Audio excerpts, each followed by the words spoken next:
ये किताब इस विश्वास के साथ लिखी गई है कि हम दुनिया को पूरी तरह अपनी परसेप्शन से देखते हैं। किसी भी स्थिति को बदलने से पहले हमको खुद को बदलना होगा और खुद को बदलने के लिए हमको अपनी धारणा बदलनी होगी। अगर आप वही करते रहोगे जो आप कर रहे थे तो आपको वही मिलेगा जो आपको मिलता रहा है। हम सब सफल होना चाहते हैं और सफलता पाने का एक ही रास्ता है, जो कि है उन आदतों को पहचानना जो हमको हमारी यात्रा जर्नी में मदद करती है। हमारी आज की audio book the 7 habits of highly effective people एक सेल्फ इम्प्रूवमेंट किताब पर है, जिसको स्टीफन आर कॉवी ने लिखा है। नमस्कार दोस्तों, मैं स्मृति। हमारे इस ऑडियो बुक चैनल में आपका स्वागत है। तो चलिए शुरू करते हैं। हाईली इफेक्टिव लोगों की 7 आदतें। सक्रिय, प्रोएक्टिव होना, दिमाग में अंत के साथ शुरुआत, पहली चीजें पहले ही रखना, जीतने के बारे में सोचना, पहले दूसरों को समझाना फिर खुद को समझाना, तालमेल बनाना, नजर तेज शार्प रखना। हाईली इफेक्टिव लोगों के पास क्या आदतें होती है? इस किताब के शुरू में ही आपको कई ऐसे इंसानों के बारे में पता चलता है जो कि बहुत सफल होने के बावजूद भी वो कैसे खुद की व्यक्तिगत विकास, पर्सनल डेवलपमेंट के लिए स्ट्रगल कर रहे होते हैं और दूसरों के साथ एक हेल्थी संबंध बनाने की कोशिश करते रहते हैं। हम जिस तरह से समस्याओं को देखते हैं वो अपने आप में ही एक बड़ी समस्या है। एक असली बदलाव के लिए हमको खुद का केवल रवैया, एटीट्यूड या व्यवहार नहीं बल्कि खुद को मौलिक रूप से फंडामेंटली बदलना होगा।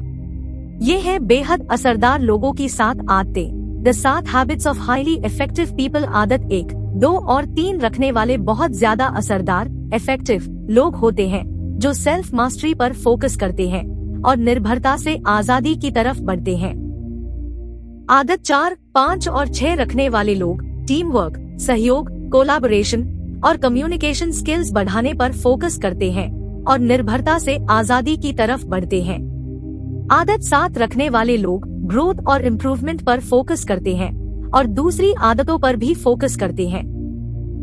तो चलिए इन सभी आदतों को समझते हैं।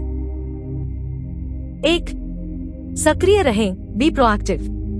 पहली आदत है सक्रिय होना। हम इंसानों में जानवरों से ये अलग है कि हमारे पास खुद के किरदार, कैरेक्टर को जांच करने की क्षमता होती है।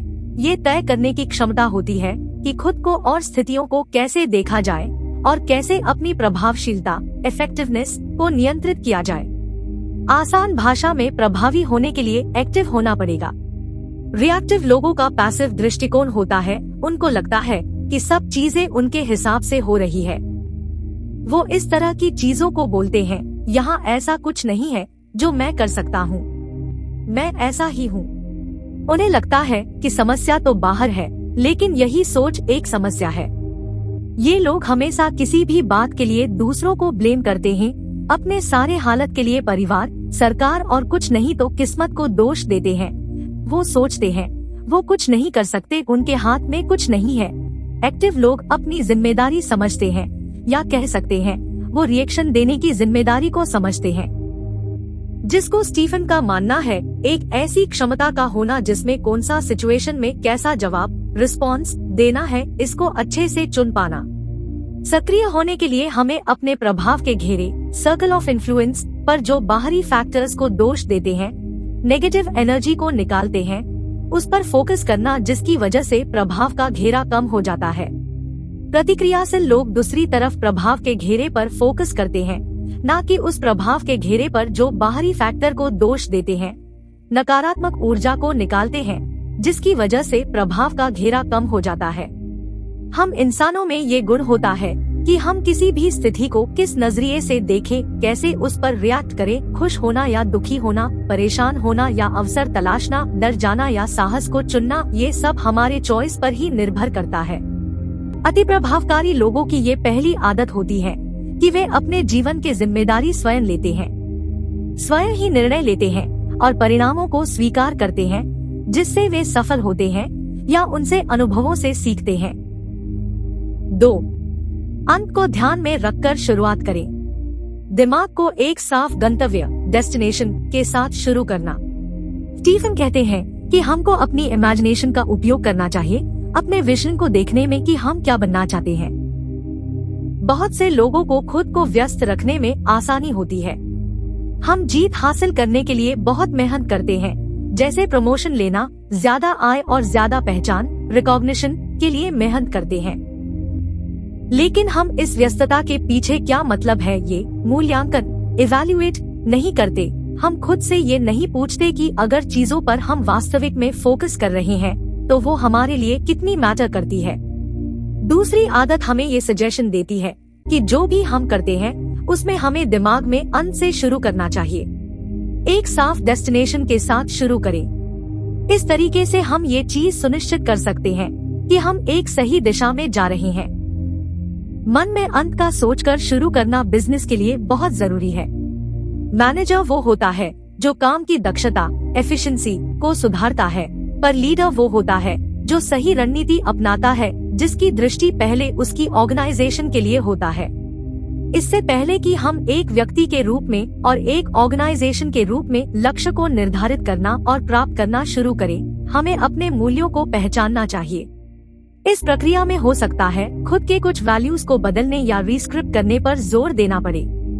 रीस्क्रिप्टिंग को स्टीफन एक्सप्लेन करते हैं कि यह ऐसी अप्रभावी स्क्रिप्ट है जो आपके लिए लिखी गई है, और इन स्क्रिप्ट्स को एक सक्रिय प्रोएक्टिव इंसान बदलता है जो नई वैल्यूज का निर्माण करता है।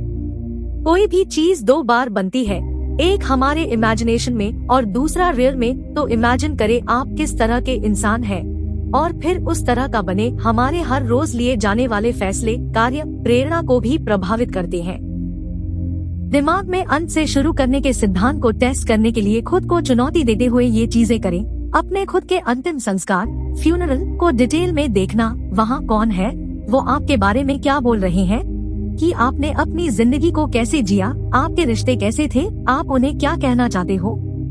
इस बात को जरा सोचिए कि अगर आपके पास जिंदगी में सिर्फ 30 साल है जीने के लिए, तो आपकी प्राथमिकताएं प्रायोरिटी कैसे बदलेंगी। उन्हीं प्राथमिकताओं के साथ जीना शुरू करें। अपने जीवन में अपने अलग भूमिका रोल्स को तोड़ना, चाहे वो प्रोफेशनल और पर्सनल क्यों ना हो, और 3 से 5 गोल्स की लिस्ट बनाना आपको हासिल करने हैं। जिस चीज से आप डरते हैं उसे परिभाषित करना, जैसे कि पब्लिक स्पीकिंग का डर। अपने सबसे बड़े डर का सबसे खराब मामला क्या हो सकता है लिखें। फिर उसे विजुअलाइज करें कि उस स्थिति को आप कैसे संभालेंगे। विजुअलाइजेशन को लिखें। 3, पहली चीजें पहले रखो। खुद को प्रभावशाली तरीके से मैनेज करने में हमें महत्वपूर्ण चीजों को पहले रखना होता है। हमें अनुशासन से रहना होता है ताकि डे बाय डे आप अपनी चीजों को प्राथमिकता प्रायोरिटाइज करें कि कौन सी महत्वपूर्ण है और कौन सी महत्वपूर्ण नहीं, और कौन सी बहुत अर्जेंट है। इस बात पर इस किताब में जोर दिया गया है। दूसरी आदत में हमने चर्चा की थी अपनी वैल्यूज को निर्धारित डिटरमाइन करने और उन्हें समझने के लिए क्या लक्ष्य निर्धारित करने हैं। उन्हें हासिल करने के लिए लक्ष्य निर्धारित करने के बाद हमें उन्हें दिन प्रतिदिन पल पल प्राथमिकता देना है। अनुशासन बनाए रखने के लिए और लक्ष्यों के ट्रैक पर फोकस बनाए रखने के लिए हमारे पास कुछ करने की विल पावर होनी चाहिए। हमको इच्छा के हिसाब से नहीं बल्कि अपने मूल्यों के हिसाब से काम करना चाहिए। थर कहते हैं कि हमें अपने कामों को 4 क्वाड्रेंट में तोड़ना चाहिए। पहला अर्जेंट इम्पोर्टेंट काम, जिन्हें एक डेडलाइन के अंदर खत्म करना, नहीं तो बुरे अंजाम भुगतने पड़ेंगे। जैसे कल एग्जाम है तो आज अच्छे से पढ़ना, प्रोजेक्ट को सही टाइम में लिफ्ट करना। दूसरा नॉट अर्जेंट बट इम्पोर्टेंट, वो काम जिसका फिक्स्ड डेडलाइन नहीं है पर उसे ना करने से भी कुछ बुरा हो सकता है, और इसमें वो सारे अच्छे काम है जो हमारे जीवन को बेहतर बनती है, जैसे कि एक्सरसाइज, हेल्थी डाइट, सही नींद, फैमिली टाइम। यह सब चीजें हम जानते हैं जो हमें करनी होती है, लेकिन कभी कभी ऐसे चीजें पास आ जाती है जिससे हम इनको अत्यावश्यक नहीं समझते। इस पर फोकस करने के लिए हमें दूसरी गतिविधियों को नहीं बोलना होगा, क्योंकि कभी कभी जो जरूरी लगता है उसे करने के लिए प्रभावी होना जरूरी है। साथ ही जब हम इस पर फोकस करते हैं, इसका मतलब है कि हम आगे की सोच रहे हैं और अपने जड़ों रूट्स पर काम कर रहे हैं। बाद में रोने से पहले ही सावधान होना जरूरी है। ये हमको माता पिता सिद्धांत को लागू करने में मदद करता है। आपके 20% समय में किए गए प्रयासों का परिणाम आपको 80% मिलता है। तीसरा अर्जेंट नॉट इम्पोर्टेंट, ये वो काम है जो मीनिंगलेस है और हमारे जीवन में कोई वैल्यू नहीं देता। जैसे कोई नई मूवी देखना।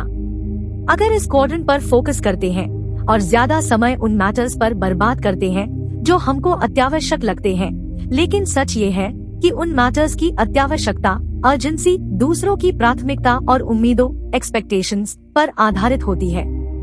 ये शॉर्ट टर्म फोकस नियंत्रण से बाहर फीलिंग, उथले और टूटे हुए रिश्ते की तरफ ले जाते हैं। चौथा, नॉट अर्जेंट नॉट इम्पोर्टेंट। ये काम जो पूरी तरह से टाइम वेस्टर है, जैसे गेम खेलना, सोशल मीडिया पे घंटों टाइम बिताना। अगर हम इस क्वाड्रेंट पर फोकस करते हैं तो हम जीवन में जिम्मेदार नहीं होते। ये ज्यादातर नौकरी से निकाले जाने का कारण और दूसरों पर निर्भर रहने का कारण बनता है। हम तीसरा और चौथा पर ज्यादा रिएक्ट करते हैं। जो चीजें जरूरी नहीं है उन पर अपना समय बर्बाद करते हैं। इसका मतलब है हम पहला और दूसरा को निग्लेक्ट करते हैं, जो कि हम सबके लिए बहुत जरूरी होता है। अगर हम तीसरा चौथा पर फोकस करते हैं और अपना समय समस्याओं पर लगाते हैं तो वो और भी बढ़ती जाती है जब तक वो हमें खा ना ले। ये तनाव जलन और आग की तरह बाहर निकलता है। 4, फायदे का सौदा, विन विन सोचो। इफेक्टिव लोग हमेशा विन विन मेंटली से काम करते हैं। वो अपनी जरूरत और दूसरों की जरूरत को ऐसे जोड़ते हैं जिससे दोनों को लगता है कि फायदा उन्हें ही हुआ है। कोई भी स्पोर्ट में ऐसा होता है कि एक टीम जीतती है और दूसरी हारती है, पर लाइफ के खेल में ऐसा नहीं होता है। हमें जीतने के लिए जरूरी नहीं कि किसी को हारना पड़े। दुनिया में सभी के लिए सब कुछ सफिशिएंट है। विन विन सिचुएशन ही एक सही रिलेशन बना सकती है। पहले समझना होगा कि सामने वाला क्या चाहता है और अपनी रिक्वायरमेंट क्या है, फिर इन दोनों में तालमेल बनाकर काम करना होगा। ऐसी सोच के साथ अति प्रभावकारी लोग सबकी जीत के बारे में सोचते हैं और इस आदत के साथ ही आपसी संबंधों को मजबूत बनाने पर जोर देते हैं। स्टीफन यहाँ ह्यूमन इंटरैक्शन के 6 पैराडाइम उदाहरण देते हैं। फायदे के सौदे, इसमें दोनों लोग जीतते हैं, जिसमें समझौते और समाधान दोनों पार्टीज के लिए फायदेमंद होते हैं। जीतना और हारना, अगर मैं जीता तो तुम हारे। ये लोग अपना रास्ता बनाने के लिए पोजीशन, पावर, साख, क्रेडेंशियल्स और पर्सनालिटी का इस्तेमाल करते हैं। जीतना हारना, मैं हारा तो तुम जीते। इन लोगों को बहुत आसानी से प्लीज किया जा सकता है। इनको लोकप्रिय, पॉपुलर होने और स्वीकार होने से ताकत मिलती है। हारना हारना, इस स्थिति में दोनों पार्टी हार जाती है। जब दो जीतहार लोग मिलते हैं तब दो दृढ़निश्चयी, डिटरमाइंड, जिद्दी, अहंकार से भरे दो पार्टी मिलते हैं और ऐसे में परिणाम लूज लूज ही होगा। जीतने वाले लोग ये मानसिकता नहीं रखते कि किसी को हराना है, बल्कि उनके लिए ये महत्वपूर्ण है कि वो क्या चाहते हैं और उनको क्या मिला। जीतना ही है, वरना कोई डील नहीं। अगर आपका ऐसा समझौता नहीं है जिसमें दोनों परस्पर लाभकारी, म्यूचुअल बेनिफिशियल हो, तो ऐसे समझौते का कोई फायदा नहीं है। सबसे महत्वपूर्ण बात यह है कि जो जीत की स्थिति को हल करता है वो है खुद की बहुतायत मानसिकता, अबंडेंस मेंटालिटी की सोच को बनाए रखना और ये विश्वास रखना कि दुनिया में सबके लिए लेवरेज में चीजें हैं। बहुत से लोग कमी वाली मानसिकता, स्कैर्सिटी मेंटालिटी के साथ काम करते हैं, मतलब अगर कुछ आपको मिल गया तो वो मुझे नहीं मिलेगा। जिन लोगों की बिखराव की मानसिकता होती है वो बहुत मुश्किल समय से गुजरते हैं और दूसरों की सफलता से कभी खुश नहीं हो पाते। जब पारस्परिक नेतृत्व, इंटरपर्सनल लीडरशिप की बात आती है, जितना ज्यादा असली हमारा चरित्र होता है उतनी ही हाई लेवल की उत्पादकता, प्रोडक्टिविटी होती है। जितने ज्यादा हम जीत के लिए प्रतिबद्ध होंगे उतनी ज्यादा हमारी प्रभाव शक्ति होगी। फायदे के सौदे को प्राप्त करने के लिए समस्याओं, तरीकों और लोगों पर फोकस न करके परिणाम पर फोकस करना चाहिए। 5, पहले समझने की कोशिश करें, फिर समझाने की। किसी को सलाह, सुझाव और समाधान देने से पहले दूसरे इंसान के साथ प्रभावी तरीके से बातचीत करें ताकि हम उनका परिप्रेक्ष्य, पर्सपेक्टिव को ध्यान से सुने और समझे। हमें सिर्फ दूसरों को रिप्लाई देने के लिए बातें नहीं सुनना चाहिए, बल्कि वो कैसा फील कर रहा है उसकी जगह रख कर सुनना चाहिए, जिससे हम एक ट्रस्टवर्दी रिलेशन पाएंगे। मान लीजिए आप एक आँख के डॉक्टर के पास जाते हैं और उसे बताते हैं कि आपको साफ देखने में दिक्कत आ रही है, उसमें वो आपको अपना चश्मा देता है और बोलता है कि ये कोशिश करो, मेरे लिए ये सालों से काम कर रहे हैं। आप वो चश्मा लगाते हैं, लेकिन वो आपकी समस्या को और खराब कर देता है। क्या चांस है कि आप उस डॉक्टर के पास वापस जाएंगे? दुर्भाग्य से यही चीज हम दूसरे के साथ बातचीत करते समय करते हैं। समस्या समझने से पहले हम समाधान देने लगते हैं। आदत 5 कहती है कि समझे जाने से पहले समझना होगा और समझने के लिए हमें सुनना सीखना होगा। किसी को प्रभावी ढंग से सुनने के लिए मौलिक रूप से बदलना होगा। हमें सबसे पहले समझना होगा कि ज्यादातर लोग जवाब देने के लिए सुनते हैं, लेकिन समझते नहीं हैं। वो लोग हर समय या तो वो बोल रहे होते हैं या बोलने की तैयारी कर रहे होते हैं। अति प्रभावकारी लोग वही दूसरे की बात सिर्फ सुनते ही नहीं हैं, बल्कि उसे कैसा महसूस हो रहा है, उसका नजरिए क्या है, वो समझने की कोशिश करते हैं। जब दूसरे को समझ लेते हैं, फिर कुछ समझाने की तरफ बढ़ते हैं।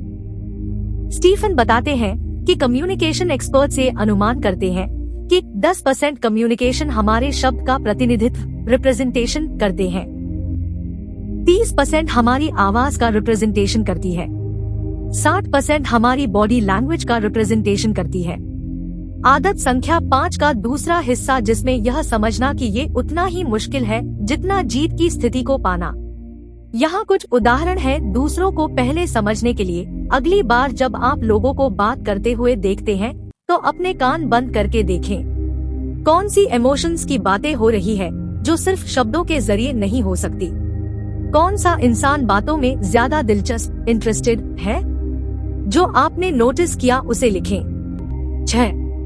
सिनर्जाइज, तालमेल बनाना। दूसरों के मूल्यों वैल्यूज को समझने के लिए हमें तालमेल रखनी होती है, जो हमें नई संभावनाएं, पॉसिबिलिटीज, खुलापन, ओपननेस और रचनात्मकता, क्रिएटिविटी देती है। तालमेल नए विकल्प और नई संभावनाओं का क्रिएशन करती है। ये हमें अनुमति देते हैं कि हम पुराने तरीकों को भूलकर नए विचारों पर काम करें। इस आदत को इस्तेमाल करने के लिए सबसे पहले आदत 4 और 5 को इस्तेमाल करना होगा। आपको जीत की स्थिति के बारे में सोचना होगा और दूसरे को समझाना होगा। जब आप ये करते हैं, तो आप खुद को दूसरों को एक तरफ में रख के सोचते हैं, उनकी समस्याएं और उनकी जरूरत को समझते हैं और एक विकल्प निकालते हैं जिससे उनकी मदद हो सके। ये एक परिवर्तन, ट्रांसफॉर्मेशन है और इससे उन्हें वो मिलता है जो उन्हें चाहिए और इसी प्रक्रिया में संबंध का निर्माण होता है। तालमेल का वास्तविक सार, रियल एसेंस, है अंतर को वैल्यू करना, चाहे वो मानसिक हो, इमोशनल हो या साइकोलॉजिकल हो। जब हम अपने पर्सपेक्टिव का विस्तार करते हैं, तो इससे दूसरे के मूल्यों में भिन्नता को महत्व दे पाते हैं। इंटरडिपेंडेंट सिचुएशन में खुले रहने के लिए दूसरे को भी प्रोत्साहित करना। उन लोगों की लिस्ट बनाएं जो आपको इरिटेट करते हैं। अब एक इंसान को चुनें, उनके कितने अलग विचार हैं। 1 मिनट के लिए खुद को उनके स्थान पर रख कर देखें, सोचें और समझें कि उनको कैसा लग रहा है, तब आप ज्यादा बेहतर समझ पाएंगे। अब अगली बार जब आप उसी इंसान के साथ सहमत नहीं होंगे, उनकी चिंताओं को समझने की कोशिश करें कि वो आपसे सहमत क्यों नहीं है। जितना बेहतर आप समझ पाएंगे, उतना ही उनका और आपका मन भी बदलेगा। 7. नजर को तेज करें। प्रभावी बनने के लिए हमें खुद को फिजिकली, स्पिरिचुअली, मेंटली और सोशली रूप से बदलना होता है। जब हम खुद को निरंतर परिवर्तन की अनुमति देते हैं, तब जाके हम सारी आदतों को अच्छे तालमेल के साथ अभ्यास कर पाते हैं। जब कुल्हाड़ी में तेज धार हो तो उससे लकड़ी काटना आसान हो जाता है। उसी तरह हमें भी अपने स्किल्स को अपग्रेड करता रहना चाहिए। ये एक बार में सीखने की प्रोसेस नहीं है, पर ये तो लगातार एंडलेस सीखने की जर्नी है। ये आदत बदलावों पर फोकस करता है और नजर को तेज करने के लिए समय लेता है। ये सभी दूसरी आदतें से घिरी हुई है और अपनी सबसे बड़ी एसेट को बढ़ाता है, वो है अपने आप को। अति प्रभावकारी लोग अपने जीवन के 4 पहलुओं पर लगातार काम करते रहते हैं। शारीरिक आयाम, शरीर के व्यायाम के लिए लगातार शारीरिक सुधार जरूरी है, जिससे हमारे काम करने की क्षमता के साथ साथ हम आनंद भी ले सकते हैं। खुद को शारीरिक रूप से बदलने के लिए हमें अच्छा खाना खाना, अच्छे से आराम करना और रिलैक्स रहना। नियमित व्यायाम से खुद का पेशेंस लेवल, फ्लेक्सिबिलिटी और ताकत, स्ट्रेंथ का निर्माण करना। आध्यात्मिक आयाम, अपने जीवन मूल्यों को स्पष्ट करना।